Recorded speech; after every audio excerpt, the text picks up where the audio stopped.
Hello students, in this video we'll discuss chapter number 5 the state judiciary the high courts।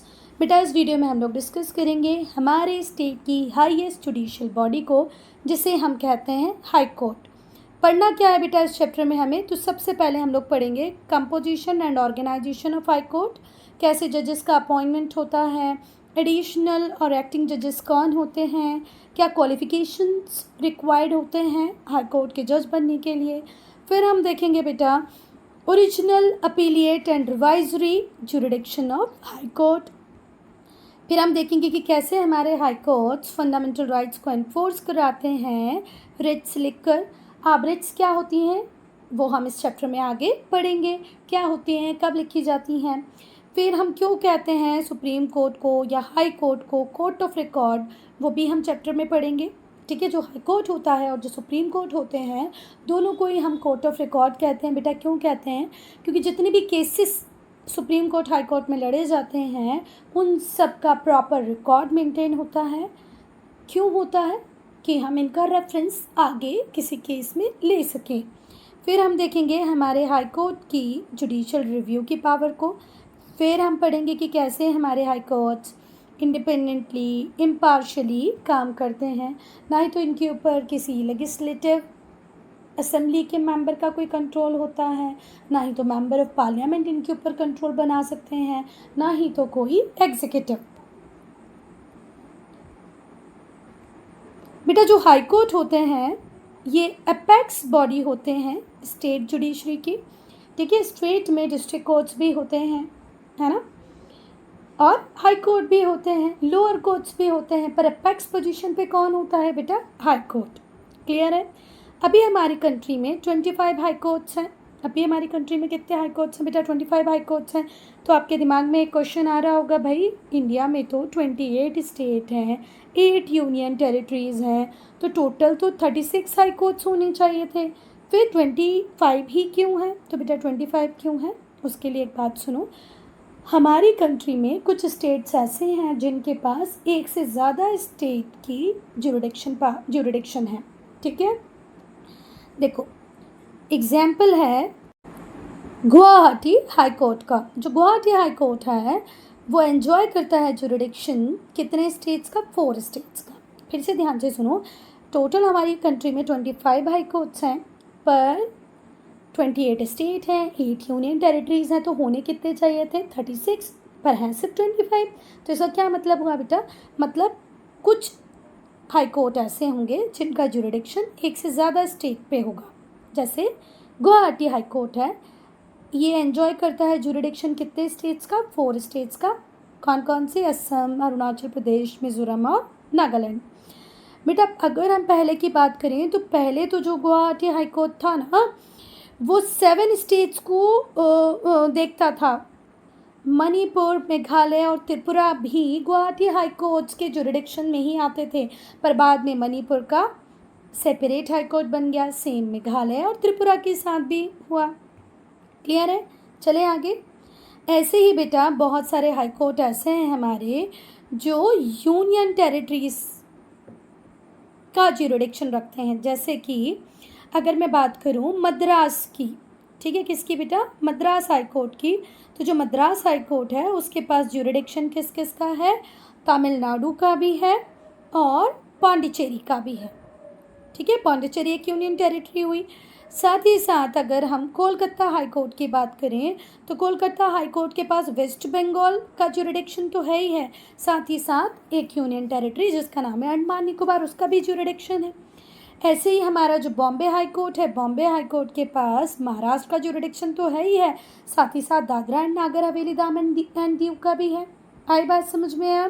चलो अगर हम बात करें चंडीगढ़ हाई कोर्ट की, तो चंडीगढ़ हाई कोर्ट के पास 2 स्टेट्स का जुरिडिक्शन है, एक है हरियाणा, दूसरा है पंजाब।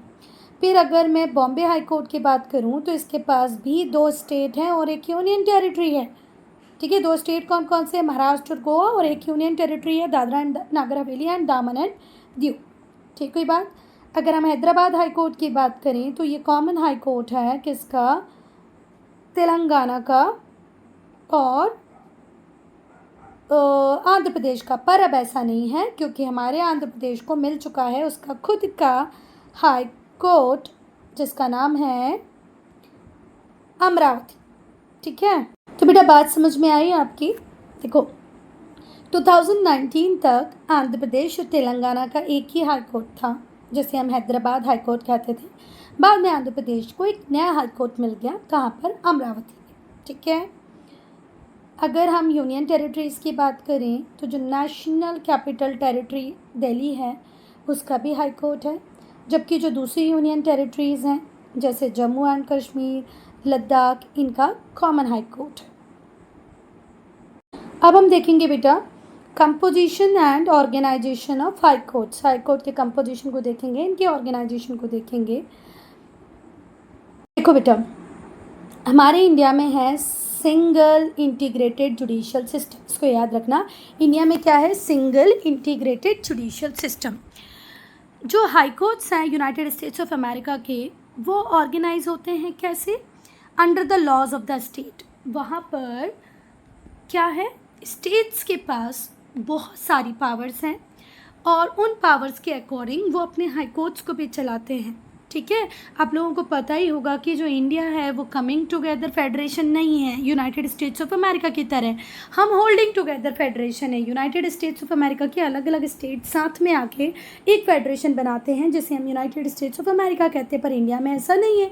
इंडिया तो होल्डिंग टुगेदर फेडरेशन है।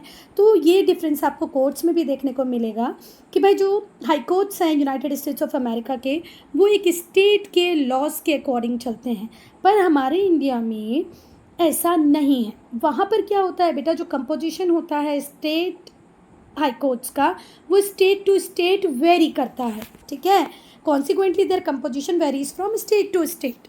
पर हमारे इंडिया में ऐसा नहीं है क्योंकि हमारे इंडिया में क्या है बेटा, single unified judiciary, single integrated judicial system है। अब इसकी वजह से क्या है, हाई कोर्ट भले ही वो बॉम्बे का हो, मध्य प्रदेश का हो, बिहार का हो या राजस्थान का हो, सब का ऑर्गेनाइजेशन एक जैसा ही होगा। नंबर ऑफ जजेस कम और ज़्यादा हो सकते हैं according to the population of state, पर कार्य प्रणाली, नियम कानून, लॉ सब एक जैसे होते हैं। क्योंकि हमारे इंडिया में सिंगल इंटीग्रेटेड जुडिशियल सिस्टम है और इसी की वजह से यूनिफॉर्मिटी है हाई कोर्ट्स के ऑर्गेनाइजेशन में। क्लियर है? एक बार फिर से इस पैराग्राफ को देखो, यहाँ पर हमारे हाई कोर्ट्स को कंपेयर किया गया है किससे? यूनाइटेड स्टेट्स ऑफ अमेरिका के हाई कोर्ट से। बेटा दोनों कंट्रीज़ के बनने में बहुत डिफरेंस है। यूनाइटेड स्टेट्स ऑफ अमेरिका बना है जब बहुत सारे छोटे छोटे स्टेट्स साथ में आए हैं, हम होल्डिंग टुगेदर फेडरेशन है। आई बात समझ में?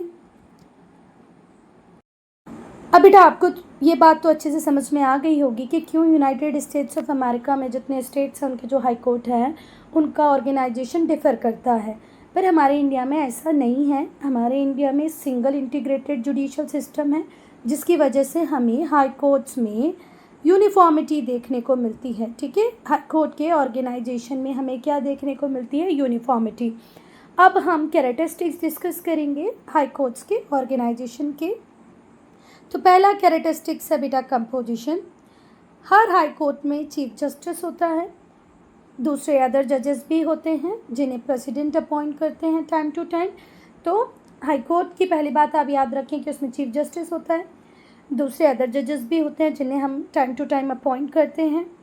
ठीक है, और जो नंबर होते हैं जजेस के वो फिक्स नहीं होते हैं। ठीक है, इनका जो नंबर है वो वेरी करता है स्टेट टू स्टेट। हर स्टेट में नंबर ऑफ़ जजेस कितने होंगे ये बहुत सारी बातों पे डिपेंड करता है, कई बार साइज़ पे, कई बार उस स्टेट का जो हाई कोर्ट है उसका जुरिडिक्शन एरिया कितने स्टेट्स पे है, इन बातों पे डिपेंड करता है। ठीक है, तो एक कॉमन कैरेक्टरिस्टिक्स हमने देखा कि चीफ जस्टिस हर कोर्ट में होगा, हर हाई कोर्ट में होगा, पर जो नंबर ऑफ़ जजेस हैं वो स्टेट टू स्टेट वेरी करेंगे। अब हम बात करेंगे अपॉइंटमेंट ऑफ जजेस की।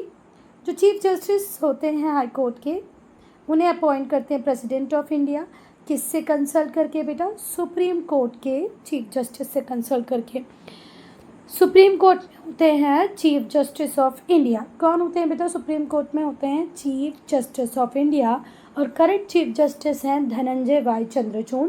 तो जब भी हाई कोर्ट के चीफ जस्टिस को अपॉइंट करने की बात आएगी तो उन्हें अपॉइंट करेंगे कौन? प्रेसिडेंट। किसकी एडवाइस पे करेंगे? सुप्रीम कोर्ट के चीफ जस्टिस की एडवाइस पे करेंगे। और साथ ही साथ वो गवर्नर को भी कंसल्ट करेंगे उस कंसर्न स्टेट के। ठीक हुई बात। अगर यूपी में चीफ जस्टिस को अपॉइंट करने की बात होगी तो पहला कंसल्टेशन किससे होगा? CJI, chief justice of India से होगा। साथ ही साथ यूपी के गवर्नर से भी होगा। द अपॉइंटमेंट ऑफ अदर जजेस, दूसरे जजेस का जो अपॉइंटमेंट होगा बेटा देखो सेम ही तरीका होगा जब हम अदर जजेस को अपॉइंट करेंगे, उसमें कुछ नया नहीं होगा। पर उसमें एक बात और जुड़ जाएगी कि जब हम चीफ जस्टिस को अपॉइंट कर रहे थे हाई कोर्ट के तो हमने किससे बात की? उस स्टेट के गवर्नर से बात की और चीफ जस्टिस ऑफ इंडिया से बात की। पर जब हम अदर जजेस को अपॉइंट करेंगे तो हम चीफ जस्टिस ऑफ इंडिया से तो बात करेंगे, साथ ही साथ गवर्नर से भी करेंगे, पर अब स्टेट के चीफ जस्टिस से भी बात करेंगे क्योंकि इनका भी अपॉइंटमेंट हो चुका है। आई बात समझ में? तो किस किस को कंसल्ट करेंगे अदर जजेस को अपॉइंट करने के पहले? उस स्टेट के चीफ जस्टिस से, इंडिया के चीफ जस्टिस से और गवर्नर से।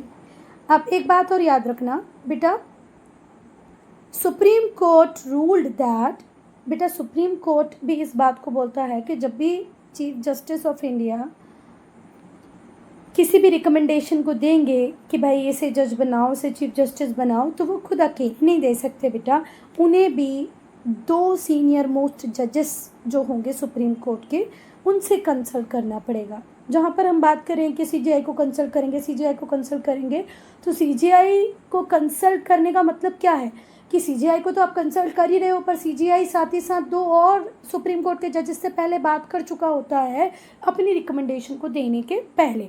आई बात समझ में? तो हवा में ही सब कुछ नहीं होता बेटा, समझ में आ रही है बात? सीजीआई तो रिकमेंड करेगा पर वो भी पहले किससे बात करेगा? 2 सीनियर मोस्ट जजेस से बात। अब हम पढ़ेंगे हमारे नेक्स्ट पॉइंट को जो है एडिशनल एंड एक्टिंग जजेस। बेटा कई बार ऐसे होता है कि हाई कोर्ट में काम बहुत ज़्यादा बढ़ जाता है, ठीक है, तो अब काम बहुत ज़्यादा आ गया है, बहुत सारे केसेस हैं जिनकी हेयरिंग्स होनी है, तो प्रेसिडेंट क्या करते हैं? कुछ एडिशनल जजेस को अपॉइंट कर देते हैं, ठीक है।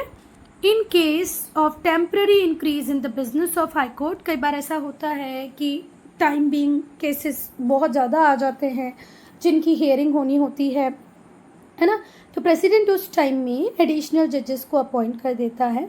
Such a person should not have attend the age of 62, और ये कौन होने चाहिए बेटा? इनकी एज 62 ईयर्स से ज़्यादा ना हो।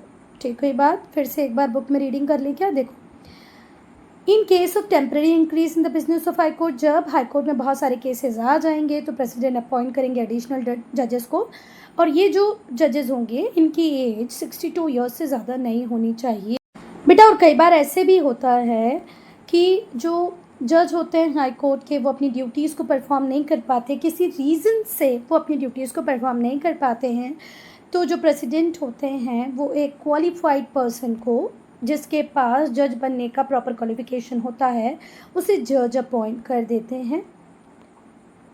और बेटा ये जो जज होंगे इन्हें हम कहेंगे एक्टिंग जज, और ये ऑफिस को तब तक होल्ड करेंगे बेटा जब तक परमानेंट जज अपनी ड्यूटीज़ पे वापस नहीं आ जाते।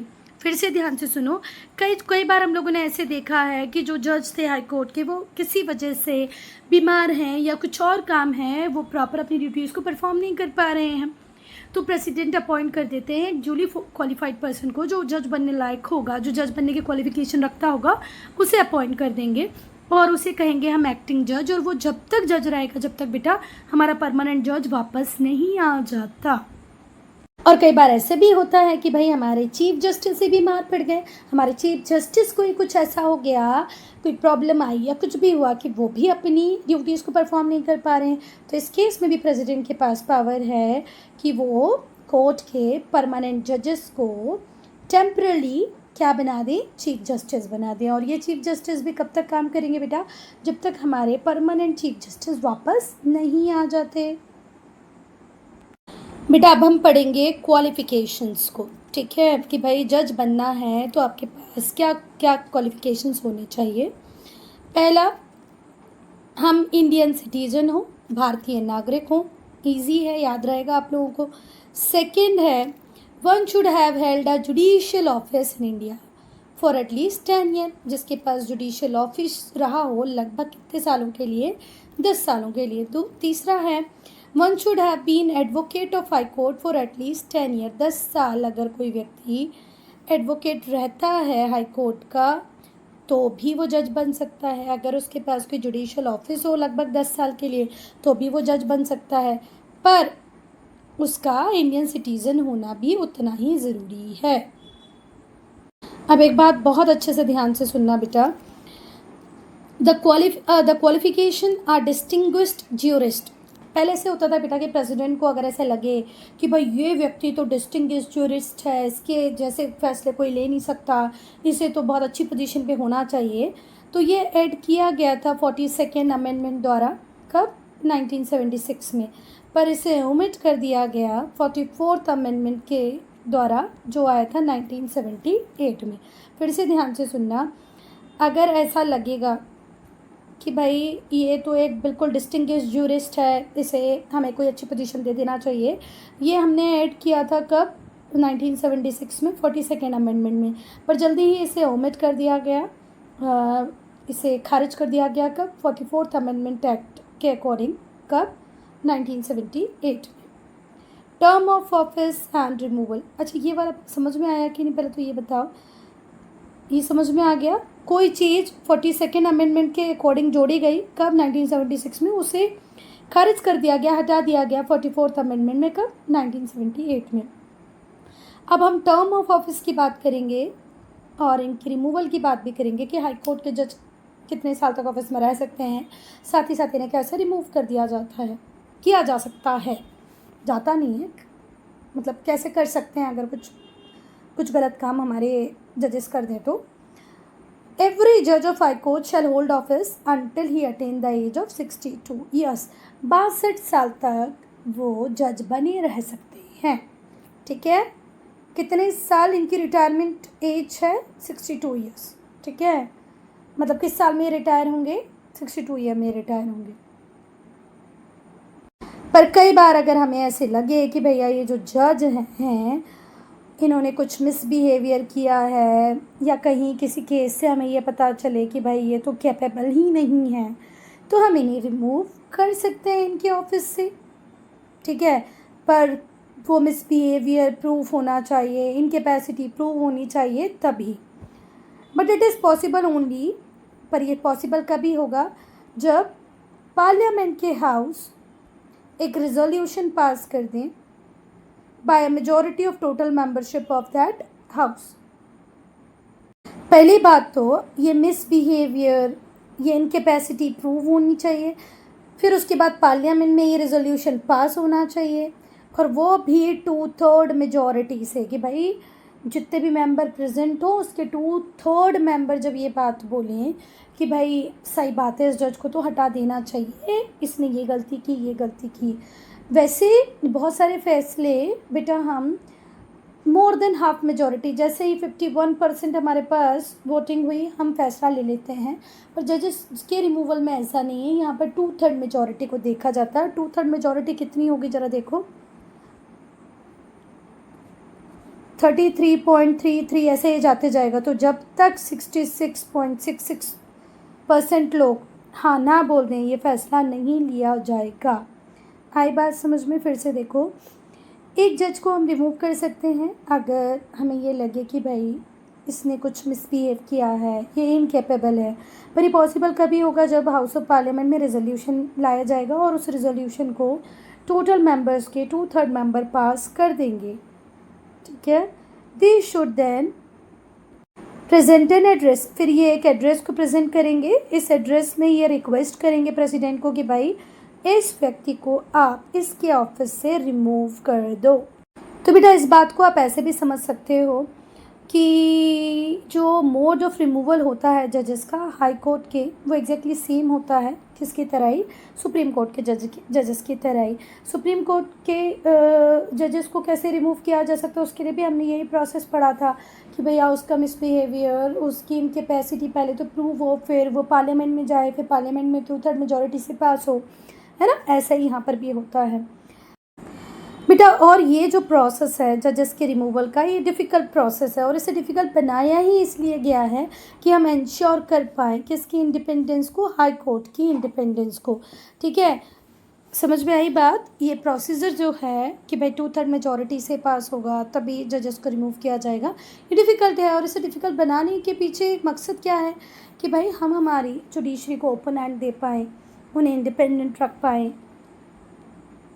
अब बेटा इस टेबल को मैं नहीं पढ़ रही हूँ, आपको पता होना चाहिए भाई। यहाँ पर स्टेट्स के नाम लिखे हुए हैं और यहाँ पर उनका हाई कोर्ट कहाँ है वो लिखा हुआ है। जैसे बिहार का पटना में है, छत्तीसगढ़ का बिलासपुर में है। मुझे इंटरेस्ट है मेरे स्टेट मध्य प्रदेश में, तो मेरे स्टेट मध्य प्रदेश का हाई कोर्ट कहाँ पर है, जबलपुर में है और इसकी बेंचेस ग्वालियर और इंदौर में भी हैं। ठीक है, ऐसे ही बिहार वाले बच्चों को इंटरेस्ट होगा तो बिहार का मैं बता देती हूँ, पटना है। और यूपी कहाँ गया हमारा, यूपी उत्तर प्रदेश, इसका है इलाहाबाद में, इलाहाबाद हाई कोर्ट। दूसरा इसकी बेंच कहाँ पर भी है बेटे, लखनऊ में भी है। ठीक है, तो हमने उत्तर प्रदेश का भी देख लिया, बिहार का भी देख लिया, पर आपकी इंटरेस्ट पे नहीं चलेगा बेटा। आपको ये पूरे 25 लर्न करने हैं क्योंकि ऑब्जेक्टिव क्वेश्चन में पूछा जा सकता है कि भाई बताओ राजस्थान का हाई कोर्ट कहाँ पर है, तो आपको पता होना चाहिए जोधपुर में। और थोड़ा कॉम्प्लिकेटेड क्वेश्चन बना दिया तो ये पूछा जा सकता है कि राजस्थान का जो हाई कोर्ट है वो जोधपुर में है पर उसकी बेंच कहाँ पर भी है, तो वो पता होना चाहिए कि वो कहाँ पर भी, जयपुर में भी है। तो आपको ये लर्न करना है। आई बात समझ में बेटा? अगर हम जजेस के रिज़ाइन की बात करें तो जजेस प्रेसिडेंट को अपना रिज़ाइन लेटर दे सकते हैं, लिख कर वो प्रेसिडेंट को दे सकते हैं कि भाई ये रीज़न है, इस वजह से मैं अपनी सर्विसेज को कंटिन्यू नहीं कर पाऊँगा, आप इसे एक्सेप्ट करें। अब हम बात करेंगे ओथ ऑफ ऑफिस, शपथ ग्रहण। तो देखो बेटा, जो जज होते हैं हाई कोर्ट के, वो अपने ऑफिस में एंटर करने के पहले क्या लेते हैं, ओथ, शपथ लेते हैं बिफोर द गवर्नर। किसके सामने लेते हैं ये, गवर्नर के सामने ये ओथ लेते हैं, गवर्नर इन्हें ओथ दिलाते हैं। और कई बार गवर्नर नहीं होते हैं तो वो किसी पर्सन को अपॉइंट करते हैं कि भैया मेरे भी आप पे आप ओथ दिला देना। The oath requires him. अब ओथ में क्या क्या है, तो भाई ओथ में किस किस बात मतलब क्या किस किस बात की शपथ ली जाएगी, किस किस बात की ओथ ली जाएगी वो देखो। पहली ओथ होगी कि भाई जो भी जज बनेंगे वो कॉन्स्टिट्यूशन में फेथ रखेंगे, एलिजियंस रखेंगे। फेथ का मतलब होता है आस्था और एलिजियंस का मतलब होता है निष्ठा। तो भारत के संविधान के प्रति इन्हें सच्ची निष्ठा, सच्ची आस्था रखना होगा। ठीक है, दूसरा ये अपनी ड्यूटीज़ को बिना किसी डर और बिना किसी फेवर के करेंगे, मतलब अपने कर्तव्यों का पालन ये बिना किसी डर के, बिना किसी फेवर के। डर मतलब फियर, फेवर मतलब किसी को क्या बोलते हैं उसको, किसके पक्ष में कोई फैसला नहीं देंगे, ऐसे समझो। ठीक है, ना ही तो अफेक्शन, किसी से स्नेह के चक्कर में देख लिया भैया कोई ऐसा व्यक्ति आ गया है कोर्ट में जो इनका कहीं ना कहीं रिलेटिव था, उससे इनको स्नेह है, अफेक्शन है, तो अफेक्शन से भी इन्हें डिसीज़न नहीं लेना है, फियर में भी इन्हें डिसीज़न नहीं लेना है, फेवर भी नहीं करना है, ना ही तो अपनी किसी कुइच्छा इल विल के अकॉर्डिंग डिसीज़न लेना है। इन्हें एविडेंस, फैक्ट्स, फिगर्स देखने के बाद ही डिसीज़न लेना है। तो इन्हें ये कसम खानी पड़ती है, शपथ लेनी पड़ती है कि ये अपनी ड्यूटीज़ का, अपने कर्तव्यों का निर्वाह करेंगे बिना डर के, बिना अफेक्शन के, बिना फेवर के, बिना किसी इल विल के। To uphold the constitution and the laws. संविधान और कानून दोनों को ही ये सुप्रीम मानेंगे। बेटा ये अपहोल्ड करेंगे किसको, कॉन्स्टिट्यूशन को भी और लॉज को भी। अब हम पढ़ेंगे बेटा हमारे हाई कोर्ट्स के जजेस की सैलरी और जो दूसरे अलाउंसेस इन्हें मिलते हैं। जो चीफ जस्टिस होते हैं और जो अदर जजेस होते हैं, इनकी सैलरी को डिटरमाइन कौन करता है बेटा, पार्लियामेंट।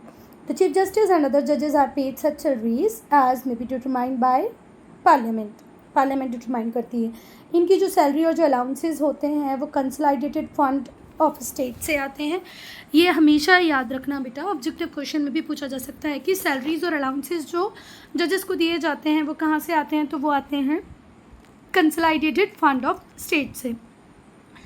कॉन्सिक्वेंटली जो सैलरीज और अलाउंसेस होते हैं इसके लिए कभी भी वोटिंग नहीं होगी बेटा। फिर से ध्यान से सुनो, the salaries and allowances are not put to vote in the state legislature.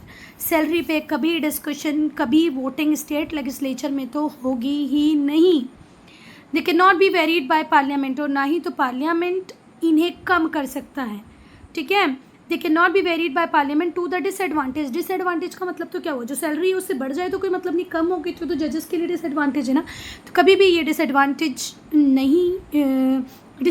में नहीं जाएगी सैलरी, मतलब सैलरी कम नहीं होंगी किसकी, जजेस की, आफ्टर हिज अपॉइंटमेंट। फिर से ध्यान से सुनो, जो सैलरी और अलाउंसेज होंगे इनका डिस्कशन कभी भी स्टेट लेजिस्लेचर में तो होगा ही नहीं।